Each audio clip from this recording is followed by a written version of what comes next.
Здравейте! Аз съм Силвия и съм функционален треньор, wellness коуч и консултант по здравословно хранене. А днес ще си говорим за корем. И по-точно за един здрав, хубав, плосък корем. И не да говоря за коремни пресии, защото те основно товарят предната коремна стена. И са изключително вредни при жени с диастаза, каквато имам и аз. Ще си говорим за дълбоките коремни мускули, които често пренебрегваме по време на тренировка. Дълбоките коремни мускули са тези, които държат тялото ни изправено. Това са тези мускули, които ни помагат в движение от ежедневието, като да се изправим, да се наведем, да вдигнем тежки торби, да носим тежки торби, да вдигнем или оставим детето ни на пода. Общо съвсем обикновени движения, които понякога обаче могат да са малко по-предизвикателни и да резултират в болка в кръста, например. Говорейки обаче за дълбоките коремни мускули, не може да пропуснем и мускулите на тазовото дъно, които са особено важни за нас жените, особено след раждане. Тазовото дъно са група мускули, разположени в основата на таза, които поддържат на мястото им матката, пикочния мехур и червата. Често ги пренебрегваме, уви, докато не се появи проблем. А проблем може да бъде болка ниско-долу в кръста, която е така перманентна, хронична. Проблем може да е изпускане на урина и най-лошото пролапс на органи. Затова подготвила съм ви днес една кратка тренировка, с която да акцентираме и да таргетираме всъщност дълбоките коремни мускули и тези на тазовото дъно. Хайде да започваме. Първото, което ще направим е диафрагмено дишане, защото то е в основата на всички упражнения. Правилното дишане. Аз и в тренировките с момичета, когато тренираме във фитнеса, им винаги подсещам и им показвам как да дишат, защото когато изпълняваме едно упражнение и не дишаме правилно, даже можем да си навредим. Не просто не сме ефективни в това, което правим, може да си навредим, особено ако имаме диастаза. Затова при диафрагмното дишане то не е просто коремно дишане, в което да изпълним с въздух корема и да го издишаме. Идеята е тук да активираме точно дълбоките коремни мускули и мускулите на тазовото дъно. Как се получава това? Издишаме си, вдишваме и с поредното издишване. Значи издишваме, вдишваме и стягаме корема. Като идеята тук, когато стегнем корема, е да се опитаме максимално да приближим тазовото дъно нагоре и в същото време да прилепим пъпа към гръбнака.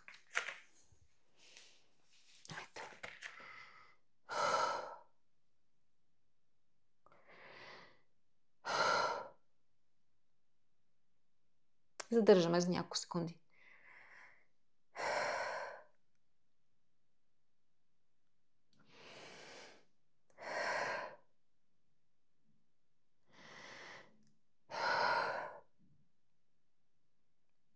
Още веднъж.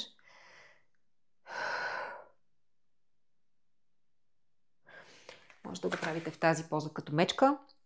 Това е поза мечка. Може да го правите в поза легнали на пода, както ви е по-удобно. Първото упражнение, с което всъщност ще започнем, е Dead Bug или мъртва боболечка. Това упражнение е изключително полезно и при болка в кръста. Сега то има много вариации. Ще направим днес две от тях. Заставаме в поза мъртва боболечка, в която залепяме кръста за пода. Да няма ето такава извивка. Да няма арк. След което пускаме противоположни крак и ръка. Т.е. десен крак, лява ръка. Надолу вдигаме бавно. Стараем се да сме максимално бавни. Не да правим така. Не. С пускането издишаме, стягаме корема.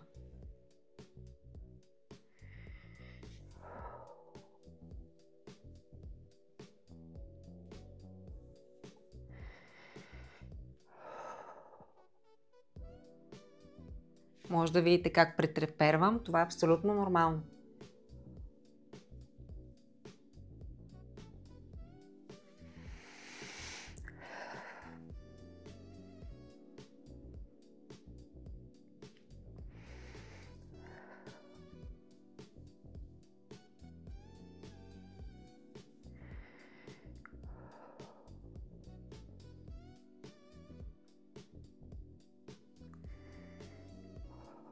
Последни две.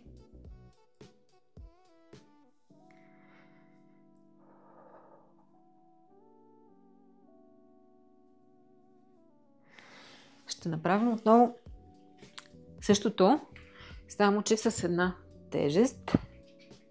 Тоест, вариация на същото. Лягаме отново. Взимаме си подходяща тежест, може да е 2, 3, 5, 6 кг. Заставаме в тази поза отново. Само че тук не изправяме крак, а го спускаме под ъгъл 90 градуса. Отново спускайки крака, издишаме въздух и стягаме корема. Отново кръстът залепен за пода. И сме максимално бавни.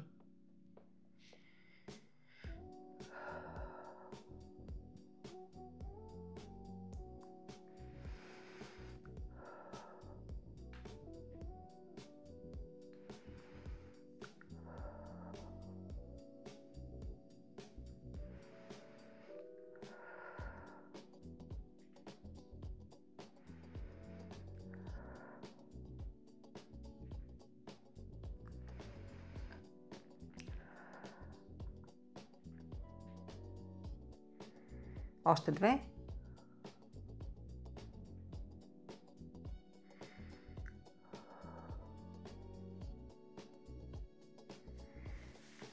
Добре. Ако имате леко изкривяване в някоя част на гърба, особено в кръста, това, което мога да ви посъветвам, е или да си вземете йога блок, или да навиете на руло кърпа и да я поставите в позиция точно под таза. Тоест по този начин. Защото тогава, когато има изкривяване, е възможно да не може да и да искате да не може да достигнете с кръста земята. И по този начин.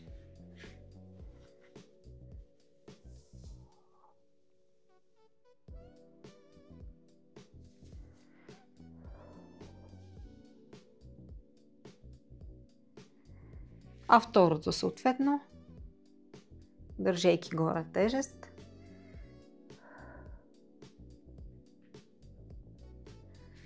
Така.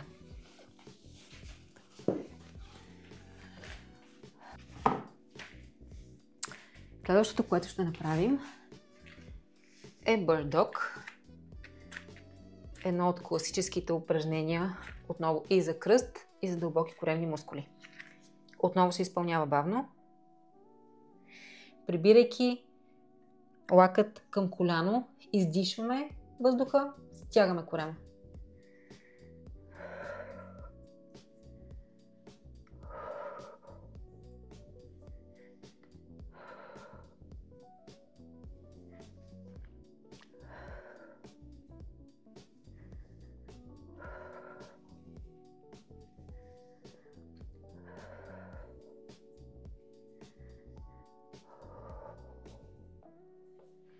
Първо на едната страна,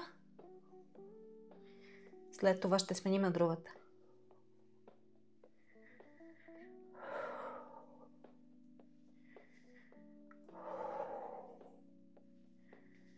Сменяме.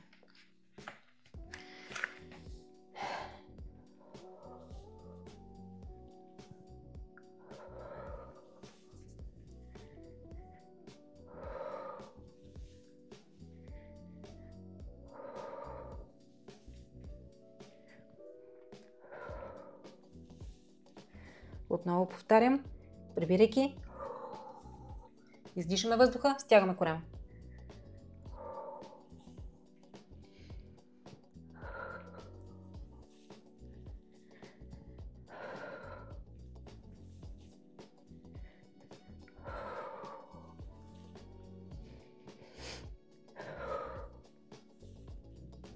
Последно.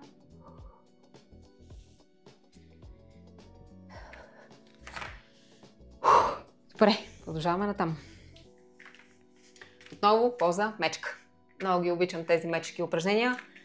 на пръв поглед са супер лесни, но са предизвикателни, особено когато има повече повторения. Да започваме. Първото и най-лесно от поредицата е с повдигане и пускане на колене долу. В момента, в който дигнем горе, издишаме, стягаме. Долу отпускаме.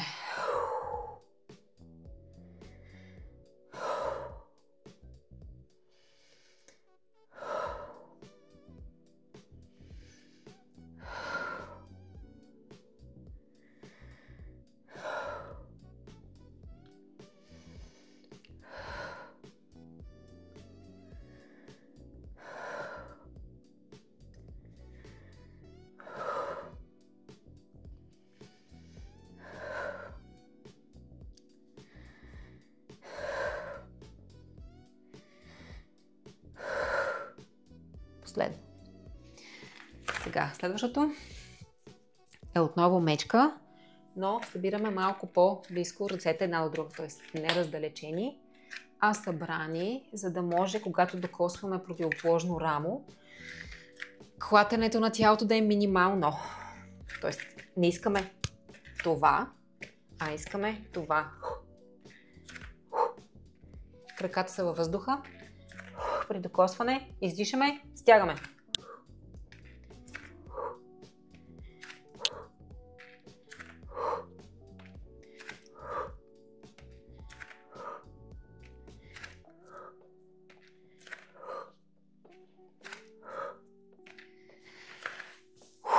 Поемете си малко въздух. Продължаваме по-замечка. Дигаме се и тук имаме редници.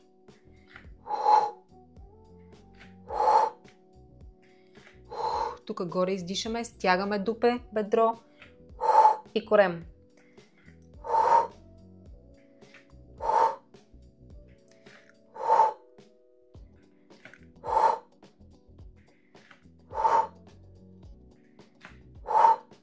Последно.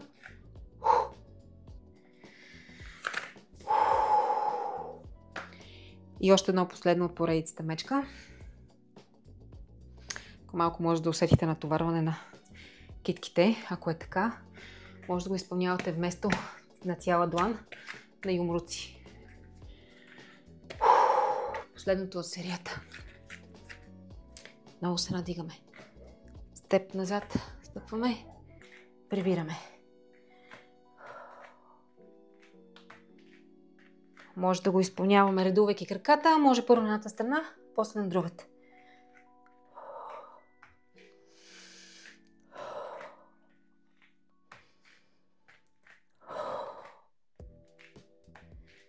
Връщаме сега на другата страна.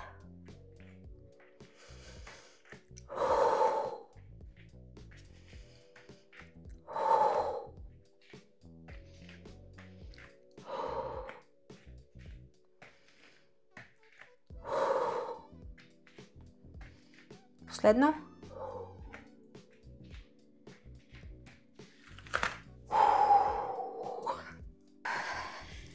Сега ще си полежим малко, но за кратко.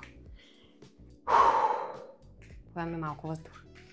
Дигаме поза мост. От тук изправяме единия крак, събираме. Отново, може да редуваме двата крака. Или малко по-трудния вариант, по-предизвикателен, е първо правим всички повторения на едната страна, след това сменяме краката. Държим през цялото време дупето на високо, стегнато, стягаме тазовото дъно, стягаме корема и дишаме. Дишаме, не забравяме да дишаме.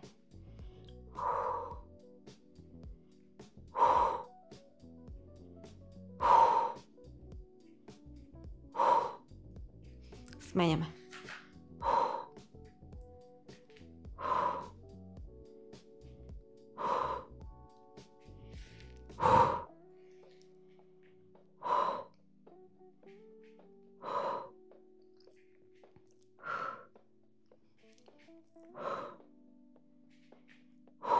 Още едно.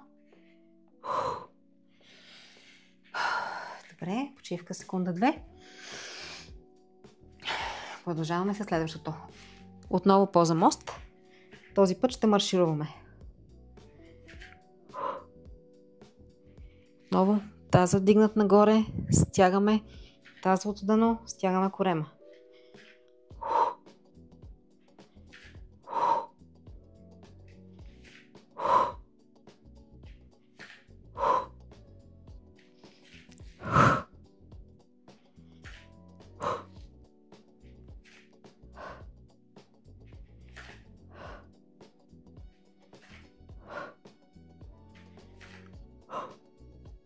Още две.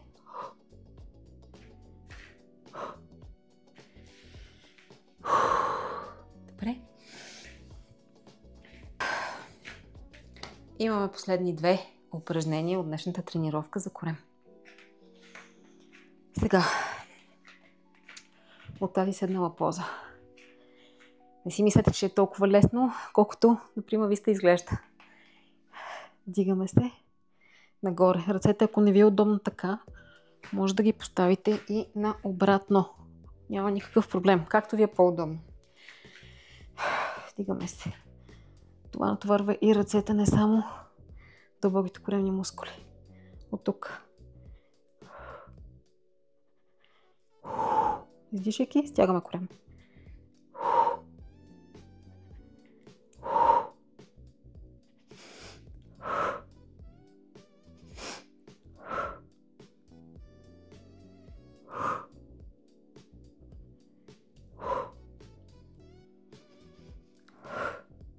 Още едно. Почивка секунда-две. И продължаваме с последното. Вариация на това, но да е малко по-сложно. Дигаме се отново в изходна позиция. Прибираме коляно към гърди. Отново, прибирайки, издишаме. Стягаме коремните мускули.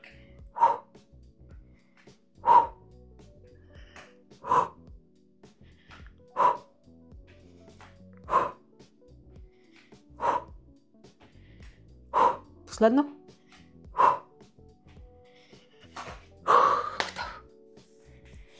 Това беше.